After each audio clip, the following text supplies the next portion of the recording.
Download aplikasi Bekal Islam dan kunjungi web bekalislam.com. Bismillahirrahmanirrahim. Assalamualaikum warahmatullahi wabarakatuh. Alhamdulillahi ala ihsani wa syukru lahu ala taufiqihi wa amtinani wa asyhadu an la ilaha illallah wahdahu la syarika lahu ta'ziman li sya'ni wa asyhadu anna Muhammadan abduhu wa rasuluhu da'ila ridwani. Allahumma shalli alaihi wa ala alihi wa ashabihi wa ikhwani. Hadirin dan hadirat yang dirahmati Allah Subhanahu wa taala, kita lanjutkan bahasan kita dari Sirah Nabawiyah.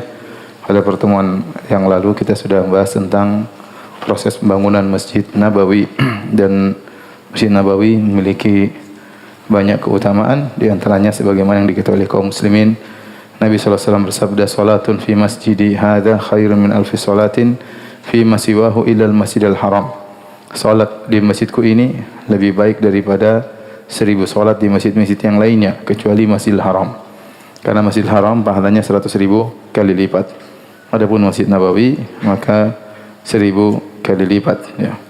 Kemudian juga Rasulullah SAW bersabda, "Inna khaira ma rukibat ilaihi rawahil masjidil hadza wal baitul atiq." Sungguhnya yang terbaik untuk menjadi tujuan safar di mana orang-orang berkendaraan menaiki kendaraan mereka adalah masjidku ini dan juga Ka'bah.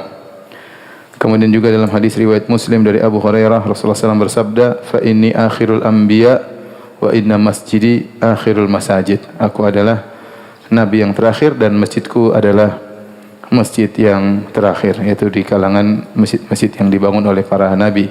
Oleh karenanya dalam hadis kata Rasulullah SAW, "La tushaddur rihal illa ila salasati masajid." Tidak boleh seorang bersafar dalam rangka mencari keberkahan suatu tempat kecuali hanya kepada 3 masjid.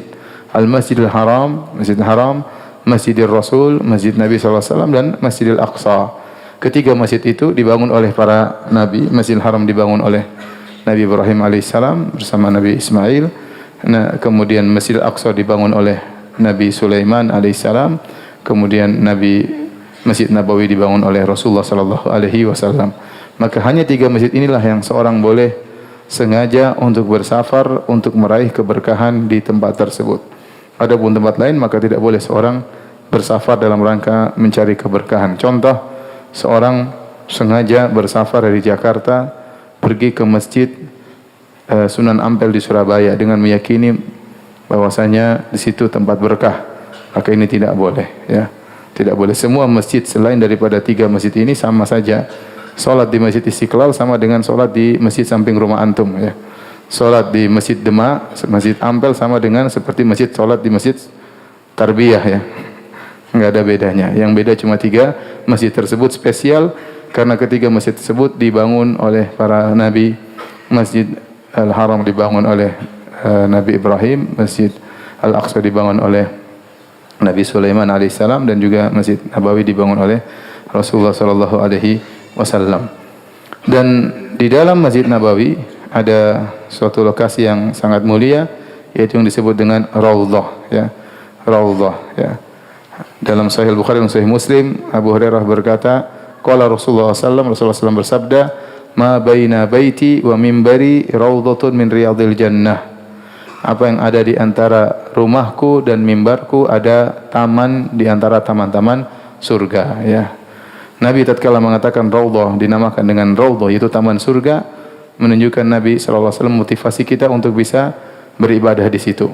Karena saja para ulama khilaf, apa yang dimaksud dengan taman surga? Ada yang berpendapat bahwasanya taman tersebut, tempat lokasi tersebut akan diangkat ke surga dan dirubah menjadi taman surga yang indah.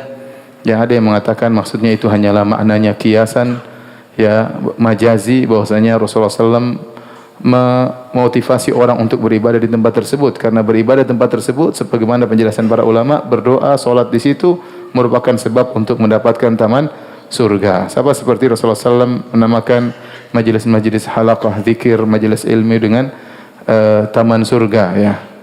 Sama seperti Rasulullah SAW bersabda, "Fa innal jannata tahta dhilalis suyuf." Sungguhnya surga itu berada di bawah bayang-bayang pedang tatkala berjihad. Maksudnya bukan ada surga di situ, tapi sebab masuk surga di antaranya adalah dengan berjihad di jalan Allah Subhanahu wa taala. Dan ini pendapat yang lebih kuat bahwasanya beribadah di Raudhah adalah sebab untuk masuk surga. Tapi zaman sekarang kalau orang mau ke raudhah memang harus apa? Ngantri ya. Ngantri, kemudian masuk satu rombongan mungkin sekitar 10 menit, kemudian rombongan kedua ya, dan seterusnya ya. Sebagian orang berkata, Ustaz, gimana kita mau salat di raudhah desak-desakan Ustaz? Gimana mau khusyuk? Saya bilang coba aja, tiba-tiba khusyuk nanti di situ.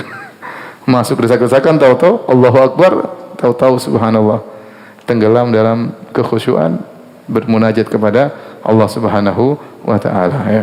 Bagi yang bisa beribadah di raudhah maka itu yang terbaik. Kalau tidak maka di mana saja di Masjid Nabawi maka juga baik. Sekarang raudhah diberi tanda dengan karpet berwarna hijau ya.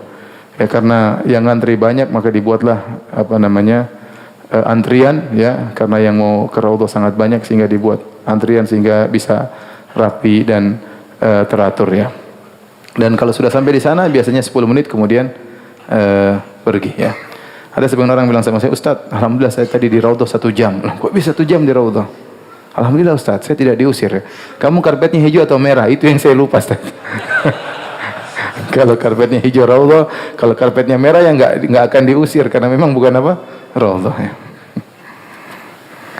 Baik, kita lanjutkan bahasan kita tentang al-mu'akhat. Nizam al-mu'akhat, yaitu suatu aturan yang dibuat oleh Nabi untuk menjalin persaudaraan antara kaum muhajirin dengan kaum ansar. Terjadi 2 mu'akhat, yaitu antara kaum muhajirin dan antara kaum muhajirin dengan kaum ansar ya. Tujuannya yaitu agar mereka bisa saling menolong di antara mereka. Karena kaum muhajirin yang berhijrah ke kota Madinah rata-rata mereka adalah orang-orang tidak mampu, atau mereka orang-orang kaya tetapi mereka harus meninggalkan harta mereka dalam rangka untuk bisa beribadah di jalan Allah, bisa beribadah di kota Madinah tanpa diintimidasi, tanpa diganggu oleh orang-orang kafir Quraisy. Ya, saking begitu kuatnya persaudaraan tersebut sampai-sampai dahulu ya, kalau ada di antara mereka yang meninggal maka saling mewariskan ya, saling mewariskan padahal mereka tidak ada hubungan nasab ya, satu muhajiri, satu ansari. Begitu dipersaudarakan, kalau salah seorang di antara mereka ada yang meninggal maka saling mewariskan. Karena persaudaraan tersebut yang bikin adalah Nabi sallallahu alaihi wasallam. Sampai akhirnya dimansuhkan tatkala kaum muhajirin yang dibantu oleh kaum ansar sudah bisa mandiri, sudah bisa tidak lagi bertumpu kepada yang ansari, maka turunlah firman Allah, wa ulul arhami ba'dhuhum aula bi ba'dhin fi kitabillah. Bahwasanya yang memiliki tali kekerabatan rahim lebih utama untuk mendapatkan warisan daripada yang selainnya. Oleh karenanya setelah itu tadinya kaum yang bersaudara muhajirin ansar saling mewariskan, setelah itu putuslah warisan tersebut, jadilah mereka tetap bersaudara tanpa harus saling mewariskan. Jadilah hukum waris sebagaimana yang kita kenal sekarang, yaitu semakin dekat kekerabatan maka mendapatkan warisan.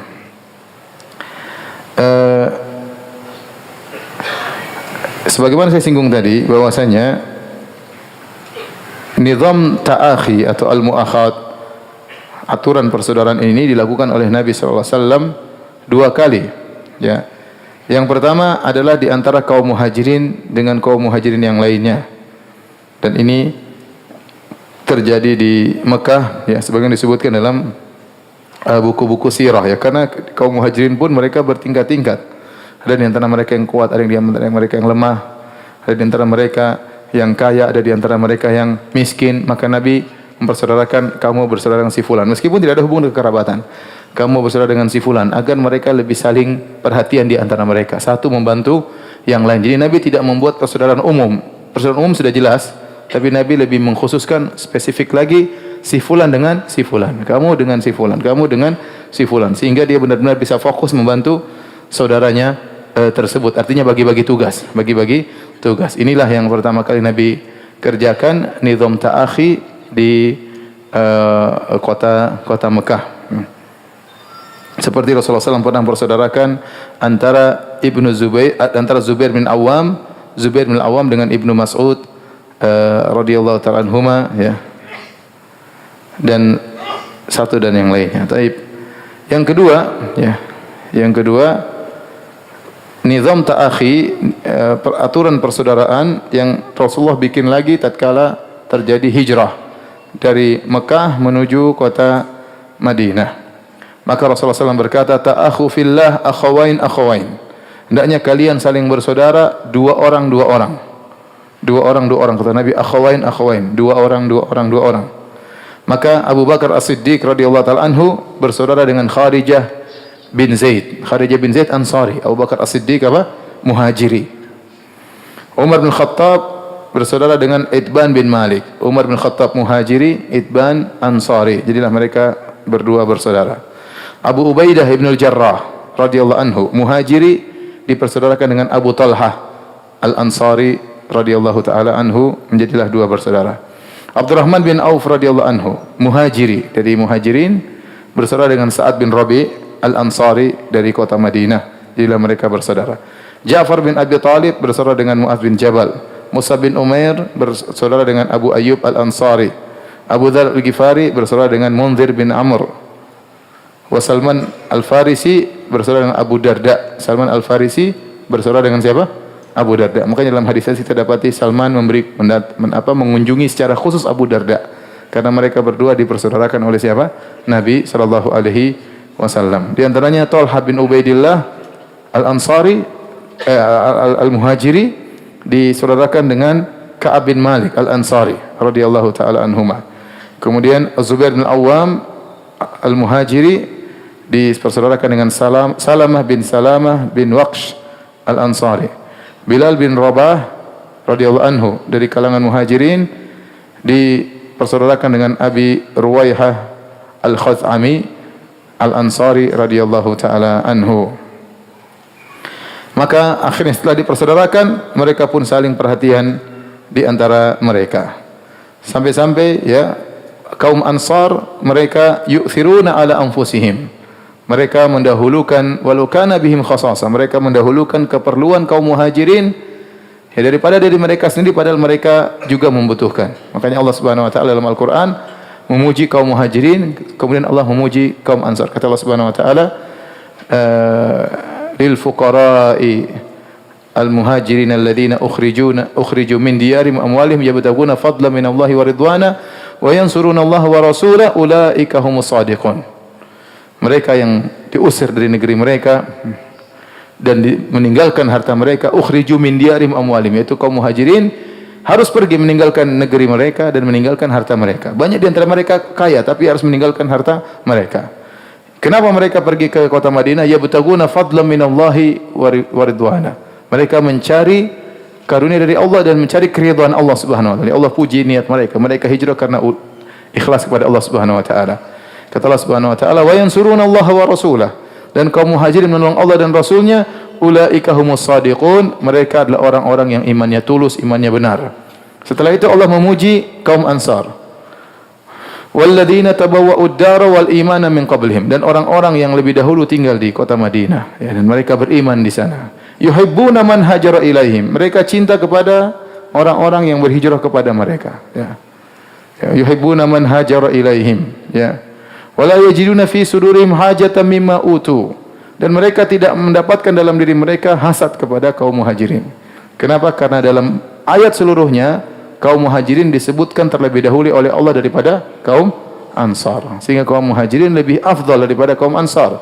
Tapi kata Allah, wala yajiduna fi sudurihim hajatan mimma utu, mereka tidak mendapati hasad dalam diri mereka atas apa yang diberikan kepada kaum Muhajirin. Bahkan kata Allah, wa yu'thiruna ala anfusihim, bahkan mereka mendahulukan kepentingan Muhajirin daripada kepentingan mereka sendiri. Walau kana bihim khasasa, padahal mereka juga perlu. Kata Allah, ma yuqashuha nafsihi fa ulaika humul muflihun. Barang siapa yang dijauhkan dari rasa pelit, maka mereka itulah orang-orang yang beruntung. Setelah itu Allah sebutkan orang ketiga.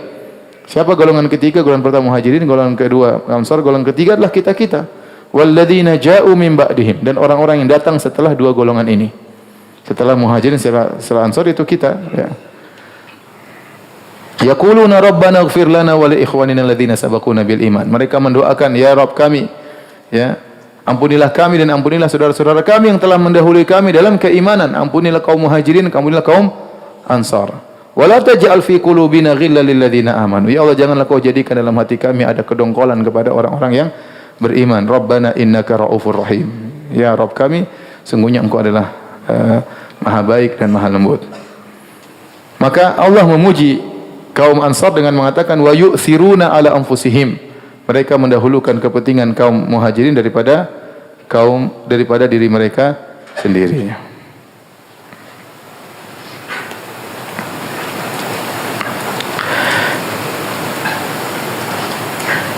Di antara contoh yang sangat luar biasa yang diabadikan dalam hadis ya adalah dalam Sahih Bukhari, Sahih Muslim adalah kisah persaudaraan antara Abdurrahman bin Auf dan Sa'ad bin Rabi'. Sa'ad bin Rabi' berkata kepada Abdurrahman bin Auf, "Inni aktsarul ansari mala." Ya, Abdurrahman adalah muhajiri, Sa'ad bin Rabi' adalah ansari. Ansari maksudnya dari kota Madinah, muhajiri maksudnya dari kota Mekah. Maka waktu dipersaudarakan, maka Sa'ad bin Rabi' berkata kepada Abdurrahman bin Auf, "Ini aktsarul ansari mala." Aku adalah orang Ansar yang paling kaya.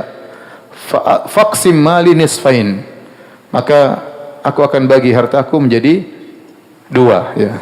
Satu buat saya, satu buat kamu ya. Setengah buat saya, setengah buat kamu. Walimra'atani fanzur a'jabahuma. Dan saya punya dua istri, lihatlah mana yang paling kau sukai di antara keduanya.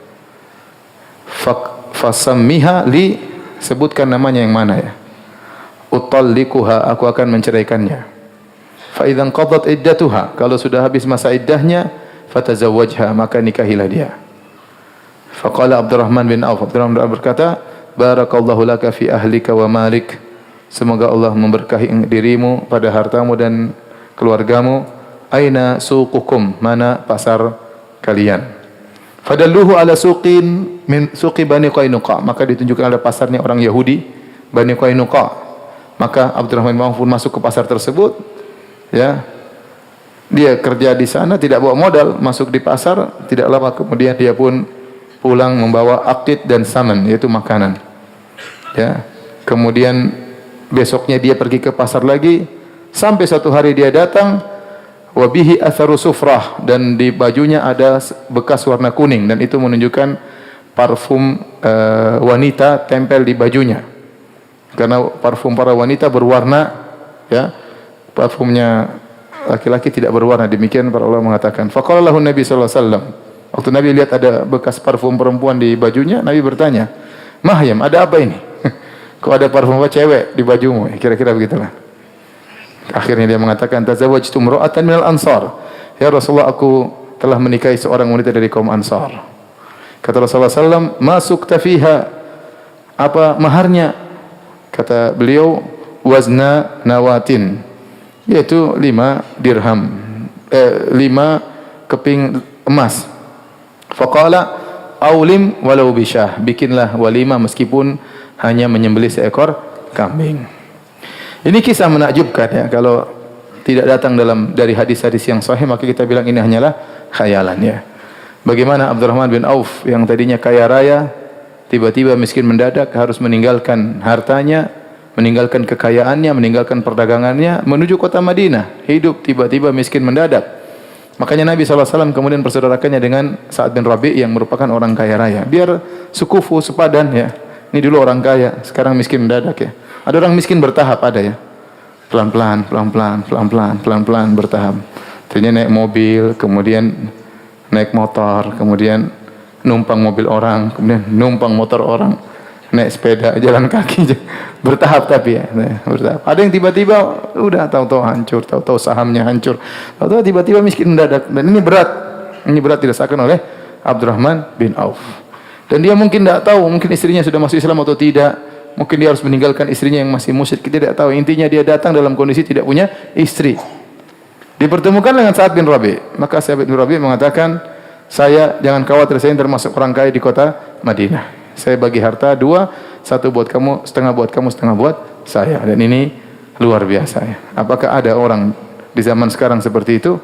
Kalau antum praktekkan gampang. Antum ambil ya daftar harta antum, antum bilang sama saya, "Ustaz Firanda, ini harta saya. Setengah buat ana, setengah buat antum." Jangan antum bilang, "Ustaz, ini utang saya, setengah buat saya, setengah buat antum." Ini ajaib ya, ada orang membagi hartanya setengah harta. Ini di zaman, dan ini mungkin karena guru mereka adalah siapa? Nabi Shallallahu Alaihi Wasallam. Kalau zaman sekarang tidak mungkin karena gurunya model-model kita begini. Zaman dulu ada seperti ini. Sekarang aja ada orang nyumbang terus habis itu tanya sama saya, Ustaz, saya kemarin nyumbang sekian-sekian. Saya menyesal Ustaz, kebanyakan katanya. Subhanallah. Ternyata bukan cuma itu. Tawarkanlah istrinya. Saya punya 2 istri. Ya. Tinggal kamu lihat mana yang kau sukai. Bukan dia mengatakan mana yang paling jelek, tidak. Mana yang kau sukai, sebut aja namanya. Aku akan menceraikannya. Kalau sudah habis masa iddahnya, silakan kau nikahi. Ini isar. Isar itu mendahulukan keperluan orang lain daripada diri sendiri. Yang sangat luar biasa. Yang subhanallah ini pernah terjadi di zaman para sahabat radhiyallahu taala anhum ajma'in. Ya. Ya, oleh karenanya apakah akan ada seperti lagi? Ya, saya rasa Allah alam mungkin sudah tidak ada ya. Ya, harta, bayangkan. Saya tinggal di Madinah 15 tahun, belum ada kaum Ansor yang menawarkan seperti ini ya. 15 tahun lah di Madinah. Ini baru datang aja sudah ditawarin. Ini 15 tahun, belum ada yang tawarin kepada saya setengah hartanya. Enggak usah setengah, 1/10 juga belum ada. Belum ada sampai sekarang dari kaum Ansor. Bukannya kaum orang Madinah tidak, mereka baik-baik, tapi sampai derajat Sa'ad bin Rabi' belum ada menawarkan setengah hartanya. Ya, apalagi yang menawarkan istrinya. Tidak ada. Kalau antum jelas tidak mungkin karena istri antum cuma 1. Luar biasa ya. Ya. Guru saya dulu di Madinah cerita tentang kisah ini. Kemudian mengatakan, orang-orang protes kepada kami penduduk kota Madinah. Aina dhahabal ansar? Kemana perginya orang-orang Ansar yang membagi harta mereka setengah buat saudaranya? Maka jawaban kami, orang-orang Ansar sudah pergi bersama orang-orang Muhajirin yang kalau dikasih tidak terima. Bukankah Abdurrahman bin Auf waktu dikasih terima atau tidak? Tidak. Dia mengatakan, dullani ala suq. Saya bisa kerja. Ya, enggak, tunjukkan kepadaku mana pasar. Subhanallah. Dia masuk ke pasar hari itu tidak ada modal. Masuk kerja. Ini pasar bukan pasar orang Betawi, ini pasar Yahudi nih yang dia masuk ini. Pasar Yahudi, bukan pasarnya orang Padang ini, bukan. Ini Yahudi dia masukin. Dia masuk di pasar Yahudi, ternyata dia bisa untung dari orang-orang Yahudi. Luar biasa. Dia masuk, akhirnya dia dapat akid dan samin. Akid itu semacam susu yang dikeringkan, samin yaitu semacam minyak. Jadi makanan. Kemudian besok dia kerja lagi, tahu-tahu dia sudah dapat emas. Akhirnya dia pun menikah dengan apa? Seorang wanita Ansar. Sampai Nabi mengatakan, Mahyam, ada apa dengan engkau wahai Abdurrahman bin Auf? Ternyata dia sudah menikah radhiyallahu taala anhum ajma'in.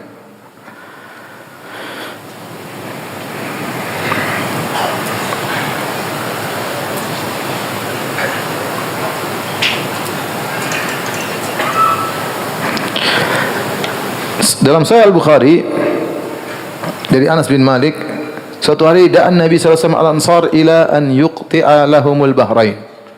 Suatu hari Nabi panggil kaum Ansar dan Nabi baru saja menaklukkan kota Bahrain dan ada hasil dari Bahrain yang dibawa ke kota Madinah. Maka Nabi panggil kaum Ansar, kemudian Nabi ingin memberikan sebagian hasil dari kota Bahrain untuk kepada kaum Ansar, diberikan kepada kaum Ansar. Maka kata kaum Ansar, la, jangan wahai Rasulullah, illa an tuqti'a li ikhwanina minal muhajirin mislaha. Kami tidak mau terima kecuali kau juga ambil bagian untuk kau berikan kepada kaum muhajirin, persis seperti kami. Ya, Masya Allah. Jadi dia tidak bilang, ya sudah sini apa Nabi ya, apa ya. Muhajirin bukan urusan gua, pokoknya gua dapat, enggak. Sampai mereka pasarkan, jangan berikan kepada kami sampai anda juga berikan kepada kaum muhajirin. Maka Rasulullah SAW berkata, innakum satarawna ba'di atharah. Sungguhnya sepeninggalku kalian akan melihat atharah, yaitu sekelompok orang yang hanya mengutamakan dirinya sendiri. Fasbiru hatta talqauni alal haud. Bersabarlah kalian sampai kalian bertemu dengan aku di al-haud, di telaga Nabi sallallahu alaihi wasallam.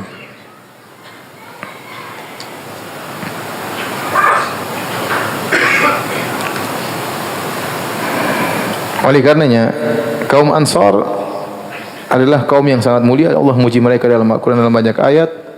Demikian juga dalam hadis Nabi SAW, Rasulullah SAW bersabda, ayatul iman hubbul ansar. Di antara tanda keimanan adalah mencintai kaum ansar. Wa ayatul nifaq bughdul ansar. Di antara tanda kemunafikan adalah membenci kaum ansar. Kata Rasulullah SAW, al-ansar la yuhibbuhum illa mu'min. Kaum ansar tidak ada yang mencintai mereka kecuali mukmin, kecuali orang yang beriman. Wala yubghidhuhum illa munafiq. Dan tidak ada yang benci kepada kaum ansar kecuali orang munafik. Faman ahabbahum ahabbahullah. Barang siapa mencintai mereka, maka dia akan dicintai oleh Allah. Waman abghadahum, barang siapa yang benci kepada kaum ansar, abghadahullah, maka Allah akan benci kepadanya. Ya. Ini menunjukkan keutamaan kaum ansar dan terlalu banyak hadis akan hal tersebut. Kata Nabi SAW, laulal hijratu lakuntu imra'an minal ansar. Kalau bukan karena hijrah, tentu aku sudah gabung menjadi kaum ansar. Walau salakan nasu wadiyan, wa salakatil ansar wadiyan aw syi'ban, la salaktu wadiyal ansar aw syi'bal ansar. Seandainya orang-orang melewati suatu jalan dan kaum ansar melewati suatu jalan, aku akan lewat jalannya kaum ansar. Tetapi Nabi tetap muhajirin karena dia berhijrah dari Mekah menuju Madinah. Seandainya tidak ada hijrah, tentu aku akan menjadi seorang ansari. Dalam riwayat yang lain kata Nabi SAW menjelang beliau meninggal dunia, beliau naik di atas mimbar, kemudian beliau berkhutbah, beliau berkata, usikum bil ansar fa innahum karshi wa aibati. Kata Nabi, aku wasiatkan kalian wahai para sahabatku untuk berbuat baik kepada kaum ansar. Fa innahum karshi wa aibati, sungguhnya mereka adalah orang-orang khususku dan mereka yang telah menaungku. Wa qad qadaw alladhi alaihim, mereka telah menunaikan apa yang kewajiban mereka. Wa baikal ladzi lahum, dan tinggal mereka menunggu ganjaran dari Allah Subhanahu wa taala. Faqbalu min muhsinihim. Kalau ada orang baik di antara kaum Ansar, maka terima dia. Wa tajawazu an musiihim. Kalau ada yang salah dari kaum Ansar yang buruk, maafkan, kata Nabi sallallahu alaihi wasallam.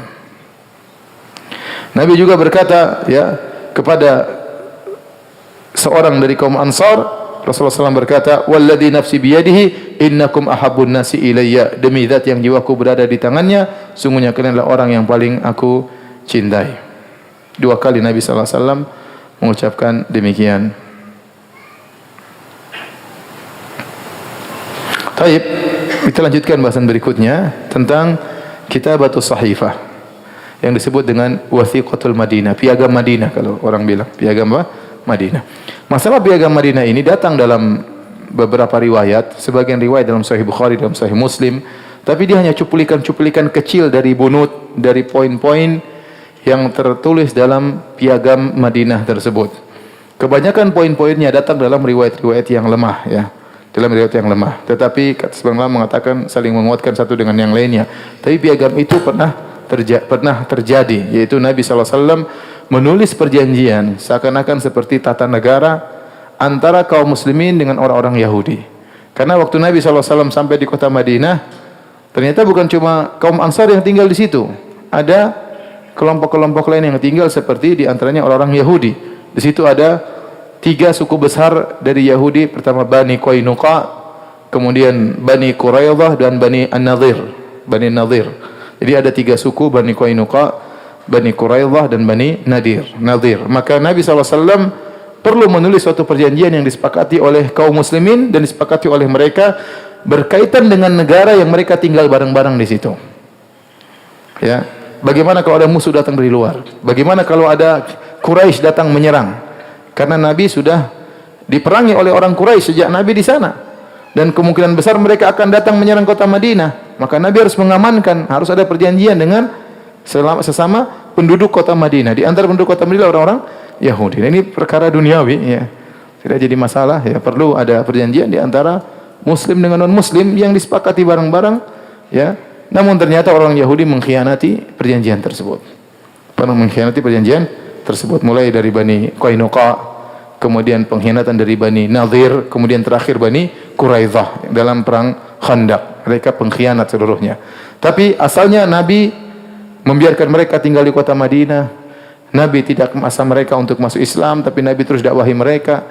Nabi membiarkan mereka menjalankan aktivitas mereka sebagai seorang Yahudi, beribadah dengan agama mereka. Nabi biarkan. Enggak ada masalah. Ya. Namun akhirnya mereka berkhianat, akhirnya diusir oleh Rasulullah sallallahu alaihi wasallam.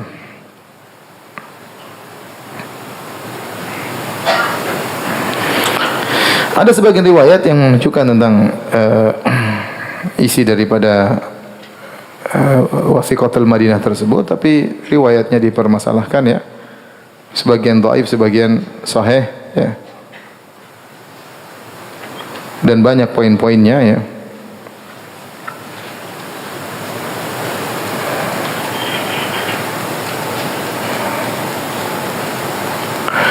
Di antaranya isi poin dari, jadi ada poin-poin berkaitan antara kaum muslimin dan ada poin-poin berkaitan antara kaum muslimin dengan orang Yahudi. Ya. Di antaranya Nabi berkata dalam poin tersebut disepakati oleh kaum muslimin dan orang Yahudi, yunfiqul yahudu ma'al mu'minin madamu muharibin. Bahwasanya kalau ada peperangan, ya, maka yang berinfak, artinya yang ikut andil dalam pembelian persenjataan peperangan adalah Yahudi dan kaum muslimin seluruhnya sebagai warga negara. Ya, yang perang jangan orang Islam aja. Orang Islam dan Yahudi juga ikut perang membela apa? Negara. Kemudian Nabi SAW berkata, Yahudu bani Aufin ummatun ma'al mu'minin. Lil Yahudi dinuhum walil muslimina dinuhum.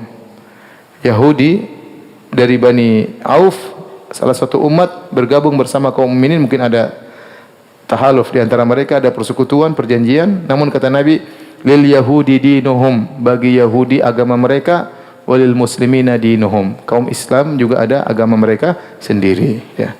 Terjadi toleransi di antara mereka, namun tidak ada percampuran apa? Agama. Ya. Nabi mengatakan, lil muslimin, lil Yahudi dinuhum, Yahudi punya agama sendiri, orang Islam punya agama sendiri. Oleh karenanya Rasulullah SAW terus mendakwahi mereka agar mereka masuk Islam.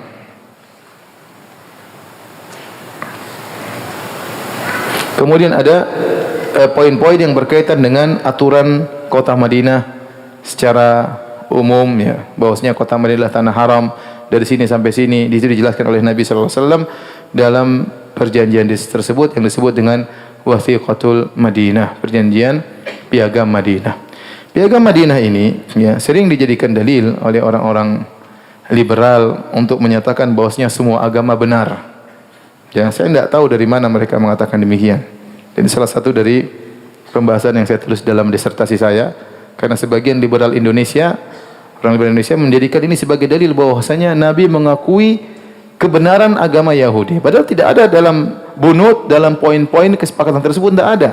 Bahkan Nabi berkata, walil Yahudi dinuhum walil muslimina dinuhum. Yahudi punya agama sendiri, orang Islam punya agama sendiri. Nabi tidak mengatakan mereka di atas tauhid, Nabi tidak mengatakan mereka masuk surga, bahkan Nabi mendakwahi mereka. Ini hanya sekedar kesepakatan kenegaraan. Itu boleh-boleh saja. Kita tidak usah dalam skala negara. Misalnya dalam skala kelurahan atau skala kecamatan, kita kumpul dengan orang-orang mungkin non-muslim, kita duduk bareng, kita bikin kesepakatan. Masalah pos kamling misalnya, masalah keamanan, enggak ada masalah selama tidak menyelisih syariat kita. Dan ini masalah duniawi ya. Selama sepakat, baik skala kelurahan atau skala kabupaten atau skala negara, enggak ada masalah.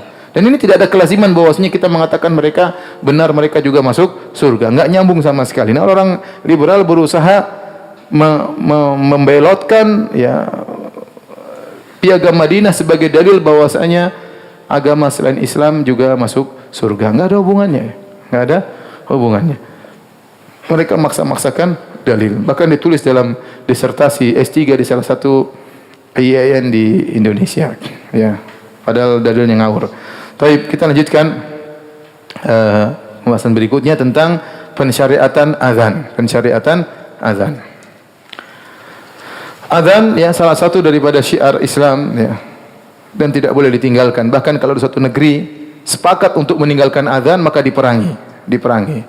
Ya, bahkan Rasulullah SAW dahulu kalau datang ke suatu negeri, Nabi SAW melihat, kalau mendengar, kalau ada azan dikumandangkan maka Nabi tidak menyerang. Tapi kalau tidak ada azan dikumandangkan, ya, maka Nabi akan serang mereka dengan tiba-tiba dengan cepat. Ini menunjukkan bahwasanya azan adalah syiar Islam, maka harus dikumandangkan, ya, sebagai bukti itu negara-negara Islam. Ya. Kalau negara di situ azan dikumandangkan, ini berarti negara Islam, ya. Kapan disyariatkan azan? Ya. Azan disyariatkan pada tahun pertama Hijriyah. Jadi sejak awal Nabi datang sudah disyariatkan, awal-awal kedatangan Nabi disyariatkan azan. Dahulu sebelum ada azan, bagaimana mereka salat? Kata Ibnu Umar radhiyallahu anhuma, "Kana al-muslimuna hina qadimul Madinata yajtami'una fayatahayyanuna as-salata."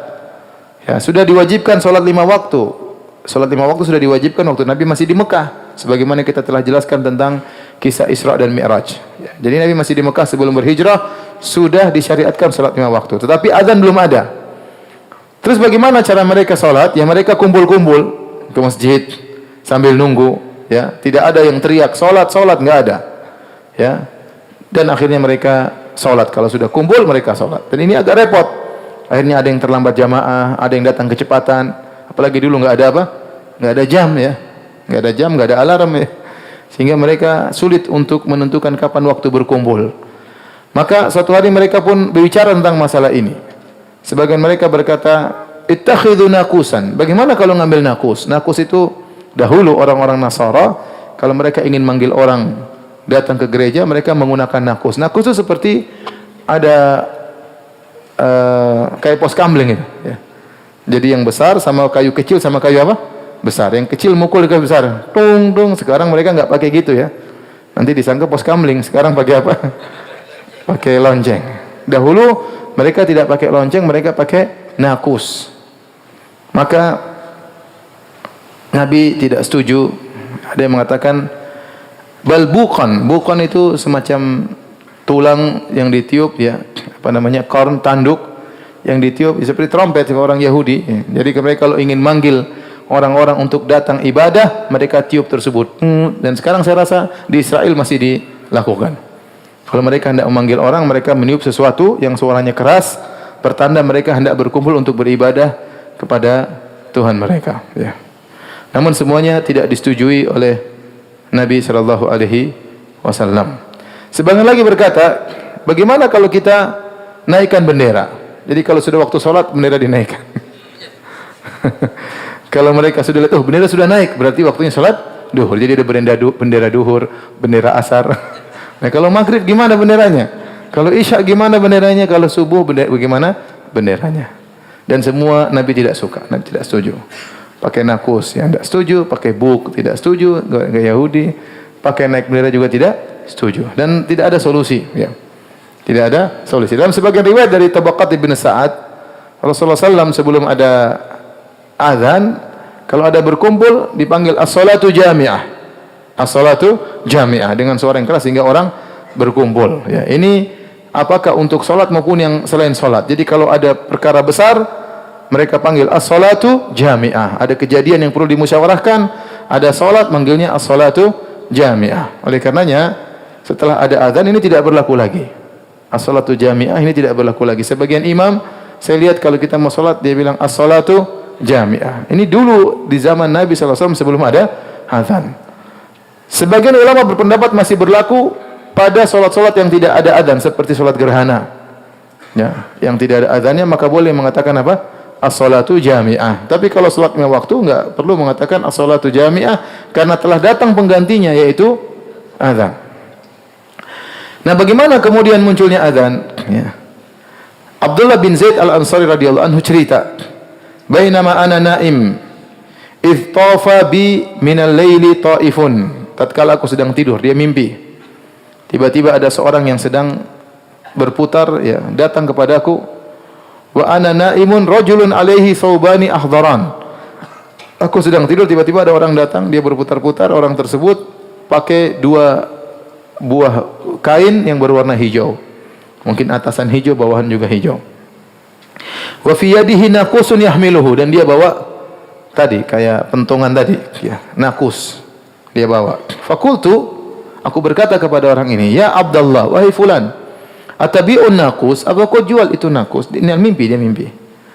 Qala wa ma tasna'u bihi? Apa yang ingin kau lakukan dengan nakus ini? Ad'u bihi ila salat. Aku ingin manggil orang dengan benda ini. Tung tung tung tung sehingga orang datang untuk apa? Salat. Ya. Subhanallah, orang soleh dalam mimpi juga yang dipikirkan apa? Ibadah. Sampai ke bawah apa? Mimpi. Ya. Orang terkadang mimpinya macam-macam. Ini mimpinya sampai seperti ini, karena dia memikirkan bagaimana supaya bisa manggil orang kumpul. Orang ini berkata, "Afala adulluka ala khairin min dzalik?" Maukah aku tunjukkan kepada engkau dengan cara yang lebih baik daripada ini? Qultu bala, aku berkata tentu. Qala taqul, ucapkan saja, enggak usah pakai pukul-pukulan. Allahu akbar, Allahu akbar. Allahu akbar, Allahu akbar.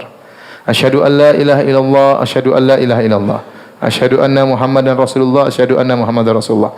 Hayya 'alas shalah, hayya 'alas shalah, hayya 'alal falah, hayya 'alal falah. Allahu akbar, la ilaha illallah. Summa ista'khara ghairu ba'id, kemudian dia mundur sedikit atau dia tunda sedikit. Summa qala, kemudian dia berkata, taqulu idza aqamta shalat, dan kau ucapkan lagi kalau salat sudah ditegakkan atau hendak ditegakkan, Allahu akbar, asyhadu an la ilaha illallah, asyhadu anna Muhammadar Rasulullah, hayya 'alas shalah, hayya 'alal falah, qad qamatis shalah, qad qamatis shalah. Allahu akbar, la ilaha illallah. Qomat. Diajarkan dalam mimpi tersebut. Abdullah bin Zaid Al-Ansari radhiyallahu anhu berkata, "Falamma asbahtu ataitu Rasulullah sallallahu alaihi wasallam." Tatkala pagi hari, aku bangun dari tidurku, aku datangi Rasulullah sallallahu alaihi wasallam. Fa akhbartu bima ra'ait, aku kabarkan tentang apa yang aku lihat. Maka Nabi berkata, "Innaha la ru'ya haqqin insyaallah." Ini adalah mimpi yang benar insyaallah. Kum fa'alqi ala Bilal ma ra'ait. Ajarkanlah kepada Bilal apa yang kau telah lihat dalam mimpimu. Falyu'adzin, biarlah Bilal yang i'adzan. Fa innahu anda sautan minka, karena dia suaranya lebih keras. Ada yang mengatakan lebih bagus daripada suaramu. Anda ini ada makna yang disebut oleh para ulama dua. Ada yang mengatakan lebih kuat suaranya, ada yang mengatakan lebih indah suaranya daripada suaramu. Fakumtu ma'a Bilal, ya, maka aku pun berjalan bersama Bilal. Faja'altu ulqi alaihi, maka aku pun ajarkan kepada Bilal untuk mengucapkan demikian. Maka Bilal pun berteriak, Allahu akbar, Allahu akbar. Ya, azan diajari oleh Abdullah bin Zaid. Ucapan ini lagi, Allahu akbar, Allahu akbar. Waktu Bilal sedang mengumandangkan azan, Umar mendengarnya dan Umar lagi di rumah. Faqama yajur rida'ahu yaqul, maka tiba-tiba dia dengar azan tersebut, segera dia datang pergi menuju Nabi sampai sarungnya tergeret karena buru-buru di tanah. Kemudian dia berkata, walladzi ba'atsaka bil haqq laqad ra'aitu mithla ma ra'a. Sungguh aku telah lihat dalam mimpi seperti apa yang dilihat oleh Abdullah bin Zaid. Rasulullah berkata, falillahil hamd. Maka segala puji bagi Allah. Maka sejak itulah berubah atau datang syariat baru namanya syariat azan. Oleh karenanya dari sini kita tahu syariat azan, ya. Untuk azan maka dicari orang yang suaranya apa? Keras, ya. Kalau suaranya bagus juga tidak apa-apa, sebagian dalam satu tafsiran, ya. Yang penting keras bisa didengar oleh banyak orang. Kemudian dianjurkan untuk naik di tempat yang tinggi, ya. Sekarang sudah tidak perlu karena sudah ada mikrofon, ya. Ya, kalau dulu untuk suara terdengar harus naik ke atas, kemudian teriak Allahu akbar, Allahu akbar. Adapun iqamat, ya, tidak harus, karena iqamat untuk orang yang hadir. Untuk orang yang hadir, makanya dibaca pun cepat, Allahu akbar, asyhadu an la ilaha illallah, asyhadu anna Muhammadar Rasulullah, hayya 'alas shalah, hayya 'alal falah, qad qamatis shalah, telah tiba waktu salat, telah didirikan salat, qad qamatis shalah, telah didirikan salat, Allahu akbar, la ilaha illallah. Ya, beda dengan azan di tempat yang kemudian suara yang tinggi. Berapakah tukang azan Nabi sallallahu alaihi wasallam? Tukang azan Nabi ada 4, yaitu Bilal bin Rabah, kemudian Abdullah bin Ummi Maktum, Abu Mahdhurah dan Sa'ad Al-Quradh, ya. Sa'ad Al-Quradh. Inilah 4 orang para sahabat radhiyallahu ta'ala anhum yang merupakan tukang azannya Nabi sallallahu alaihi wasallam. Adapun di Madinah maka 2 orang, yaitu Bilal dan Ibnu Ummi Maktum. Ini 2 tukang azannya Nabi, dan ini menunjukkan disyariatkan yang harus ditentukan tukang azan, sehingga muadzin itu harus ditentukan, ya. Adapun di Mekah tukang azannya Nabi adalah Abu Mahdhurah. Adapun di Kuba tukang azannya Nabi adalah Sa'ad Al-Quradh. Inilah 4 tukang azan Nabi sallallahu alaihi wasallam. Ya. Adapun keutamaan azan, ya, sangat banyak, ya. Di antaranya Nabi sallallahu alaihi wasallam bersabda dalam hadis sahih Bukhari, Abu Sa'id Al-Khudri pernah berkata kepada seorang, Inni araka tuhibbul ghanam wal badiyah.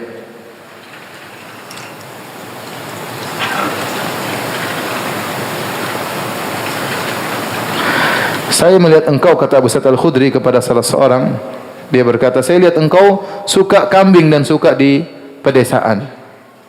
Fa idza kunta fi ghanamik aw badiyatik, kalau kau ternyata sedang lagi mengembalakan kambingmu atau kau sedang berada di kampung, di pedesaan, fa adzanta bis salat, lalu kau azan untuk salat, farfa sautaka bin nida, maka angkatlah suaramu dengan azan tersebut. Fa innahu la yasma'u mada sautil muadzin jinnun wala insun wala syai'un illa syahida lahu yaumal qiyamah. Sungguhnya tidak ada yang mendengar suaramu, baik jin atau manusia atau suatu pun, kecuali akan menjadi saksi bagi muadzin tersebut pada hari kiamat kelak. Abu Sa'id Al-Khudri berkata, sami'tuhu min Rasulillah. Aku mendengar hadis ini dari Rasulullah sallallahu alaihi wasallam. Dalil bahwasanya kalau seorang lagi sendirian meskipun tidak ada orang, dia azan aja enggak apa-apa. Jin dengar, siapa tahu jin makmum di belakang dia nggak tahu. Pokoknya dia azan aja. Dia azan, kalau ada jin dengar suatu hari di hari kiamat, jin akan menjadi saksi. Ya Allah, aku pernah mendengar dia azan. Ya. Meskipun tidak ada orang. Misalnya di padang pasir, di kampung, kalau masjid jauh sudah azan sendiri, salat situ, enggak ada masalah. Kemudian di antara keutamaan azan, kata Nabi sallallahu alaihi wasallam, al-muadzdinuna atwalun nasi a'naqan yaumal qiyamah. Tukang azan adalah orang-orang yang paling panjang lehernya pada hari kiamat kelak. Ini ada beberapa pendapat. Ada yang mengambil zahirnya benar-benar leher mereka panjang, tinggi, karena selama di dunia mereka sering teriak-teriak sehingga Allah muliakan mereka, mereka tertampakkan daripada yang lainnya. Ada yang mengatakan mereka leher panjang itu, leher tinggi, ibarat dari bahwasanya mereka sangat mudah mendapatkan rahmat Allah di hari yang sangat dahsyat tersebut. Ya, sampai-sampai saya katakan ada khilaf di kalangan para ulama mana yang lebih afdal, apakah muadzin ataukah imam. Sebagian ulama berpendapat imam yang lebih afdal, sebagian ulama berpendapat muadzin lebih afdal, karena seorang muadzin jika mengumandangkan azan, orang-orang datang, maka pahala orang-orang datang itu semua lari kepada dia. Karena dia yang berkata hayya 'alas shalah, marilah menuju salat. Hayya 'alal falah, marilah menuju kemenangan. Akhirnya yang tadinya tidur bangun datang salat, maka pahalanya ngalir kepada muadzin. Mana lebih afdal, muadzin atau imam? Antum pilih jadi muadzin. Baik, sampai di sini saja ya. Azan, insyaallah kita lanjutkan tanya jawab.